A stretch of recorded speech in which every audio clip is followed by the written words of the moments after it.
Podcast livre Lazarus bras de fer et le 7e singulier de Pascal Born.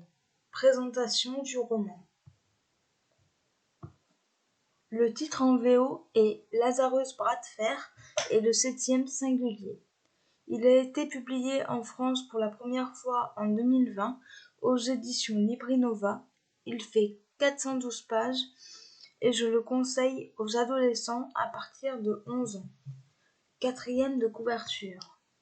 Un jeune garçon prénommé Lazarus a été choisi pour délivrer 7 enfants appelés singuliers. Ces enfants ont été enlevés par les Atrabiles, créatures vivant dans les profondeurs des sous-sols parisiens. Pour accomplir une prophétie, ces êtres malfaisants doivent réunir les 7 singuliers le jour de la formation céleste des 4 quartiers de lune et ainsi pouvoir régner en maître sur le monde. Lazarus va devoir surmonter ses peurs et faire acte de bravoure en pénétrant l'univers inquiétant des catacombes où il croisera des fantômes et l'armée des 13 crânes.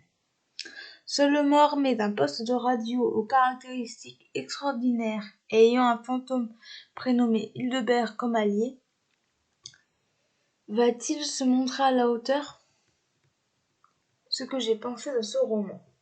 J'ai lu ce roman dans le cadre du prix des lecteurs Librinova. Le résumé étant long, je n'en dirai pas plus. Les personnages sont attachants, même si pour moi un peu clichés.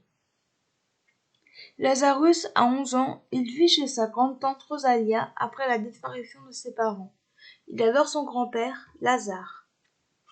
Lazare, son grand-père, adore son petit-fils. Ils ont une relation fusionnelle. Astrée est une jeune fille de 11 ans. Elle est particulière, mais sera d'une grande aide pour le jeune homme. Clovis, César, Léonide et Ralph, les amis de Lazare, apportent de la légèreté. Ralph et César vont aider Lazarus dans ses diverses aventures. Ils seront d'une aide précieuse.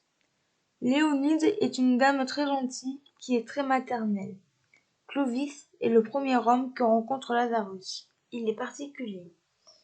Les personnages secondaires ne sont pas assez présents. L'écriture est simple mais efficace. Les chapitres sont de longueur inégale. Les situations se ressemblent un peu trop. L'intrigue est enfantine, mais en même temps, c'est un livre jeunesse. La fin est bien. En résumé, une bonne lecture. Il n'y aura pas d'extrait pour cette fois. J'ai aimé l'intrigue, l'écriture et la fin. Je n'ai pas aimé les personnages.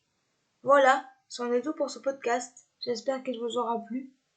N'hésitez pas à me donner vos avis et vos commentaires sur YouTube, à vous abonner à la chaîne et je vous retrouve très bientôt pour un nouveau podcast. Ciao!